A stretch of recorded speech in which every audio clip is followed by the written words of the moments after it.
যারা সচ্ছল এবং অসচ্ছল অবস্থাতে ব্যয় করে, যারা নিজেদের রাগকে কন্ট্রোল করে, যারা ক্ষমাশীলতার নীতি অবলম্বন করে, আল্লাহু ইউহিব্বুল মুহসিনিন, এরা হচ্ছে মুহসিন। আর আল্লাহ সুবহানাহু ওয়া তাআলা এই মুহসিনদেরকে ভালোবাসেন। জোরে সোরে বলুন সুবহানাল্লাহ।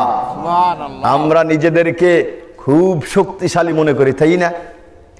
আবু বকর, উমর, উসমান, আলী রাদিয়াল্লাহু তাআলা আনহু, এদের চাইতেও কি আমরা শক্তিশালী? এদের চাইতে কি শক্তিশালী? কোশ্চিন কালেও নয়। আল্লাহর নবী বলতেন, উমর তুমি যেই রাস্তা দিয়ে হাঁটো, এই রাস্তা দিয়ে শয়তান পর্যন্ত হাঁটে না। সুবহানাল্লাহ বলবেন না? তাহলে কত শক্তিশালী ব্যক্তিত্ব, একটা দৃষ্টান্ত দিয়ে দেখেন, লক্ষ্য করেন। আয়েশা রাদিয়াল্লাহু তাআলা আনহা বলছেন, আন্না ইয়াহুদা আতাবুন নবী সাল্লাল্লাহু আলাইহি ওয়াসাল্লাম, একদল ইহুদি আল্লাহর নবীর নিকটে আসলেন। ফাকালু সালামু আলাইকুম, অতবার বলে উঠলেন, হে আল্লাহর নবী আপনার মৃত্যু হোক। কি বললেন? মৃত্যু হোক। এইখানে আমরা অনেকেই ভেবেছি যে সালাম শব্দটা ব্যবহার করছি, তাই না? আমরা সালাম যে কিভাবে দিতে হয়, সালাম দেয়াটাও পারি না।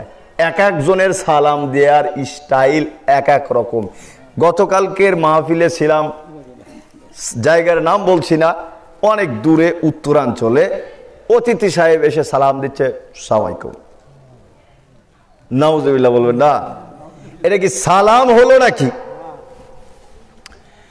এক একজনের সালাম দেওয়ার স্টাইল এক এক রকম। কেউ বলছে সাম, কেউ বলছে সালামালাইকুম, কেউ বলছে সালাম। নানান রকমের এক একজনের এক এক রকম কথা। দেখেন, ইহুদিরা এসে বলছেন, ফাকালু সামু আলাইকুম, সাম মানে মৃত্যু, হে আল্লাহর নবী আপনার মৃত্যু হোক। তখন আয়েশা রাদিয়াল্লাহু তাআলা আনহা এই কথার শুনে আর চুপ থাকতে পারলেন না, সঙ্গে সঙ্গে রিয়াক্ট করে বসলেন। ফাকালাত আয়েশা তু আলাইকুম, সঙ্গে সঙ্গে আয়েশা রাদিয়াল্লাহু তাআলা আনহা বলে উঠলেন, তোমাদেরই মৃত্যু হোক। ওয়ালানাকুমুল্লাহ, তোমাদের উপরে আল্লাহর অভিশাপ বর্ষিত হোক। ওয়াগাদিবাল্লাহু আলাইকুম, তোমাদের উপরে আল্লাহর গজব বর্ষিত হোক। ক্বালা মাহলান ইয়া আয়েশা, সঙ্গে সঙ্গে আল্লাহর নবী বলে উঠলেন, হে আয়েশা তুমি থামো। আলাইকা বিররিফকি, তুমি নম্রতা অবলম্বন করো, তুমি কঠোরতা অশালীনতাকে বর্জন করো। চিন্তা করিয়েন, আল্লাহর নবীর মতন মানুষকে ইহুদিরা এসে বলছে, আল্লাহর নবী আপনার মৃত্যু হোক। আয়েশা রাদিয়াল্লাহু তাআলা আনহা রিঅ্যাক্ট করার কারণে আল্লাহর নবী বলছেন, হে আয়েশা তুমি থেমে যাও। আলাইকা বিররিফকি, তুমি নম্রতা অবলম্বন করো। ওয়া ইয়াকি ওয়াল উনফা ওয়াল ফুহশা, তুমি কঠোরতা অশালীনতাকে বর্জন করো। তখন আয়েশা রাদিয়াল্লাহু তাআলা আনহা বলে উঠলেন, আওয়ালাম তাসমা মা ক্বালু, আল্লাহর নবী আপনি কি শুনেন নাই তারা কি কথাটি বলেছে? তারা আপনার মৃত্যু কামনা করেছে। ক্বালা আওলাম তাসমাই মা কুলতু, জবাবে আল্লাহর নবী বলে উঠলেন, হে আয়েশা তুমি কি শুনো নাই আমি তাদেরকে কি বলেছি? তাদের কথা আমি তাদের প্রতি ফিরিয়ে দিয়েছি, তাদের কথা তাদের উপরেই ফিরিয়ে দিয়েছি।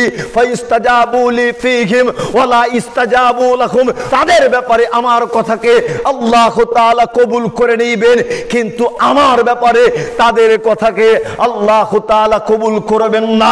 চিন্তা করুন, আল্লাহর নবীর মতন মানুষকে যখন এখনো বাক্য ব্যবহার করা হলো, তখন কিন্তু আল্লাহর নবী আয়েশা রাদিয়াল্লাহু তাআলা আনহাকে থামিয়ে দিলেন।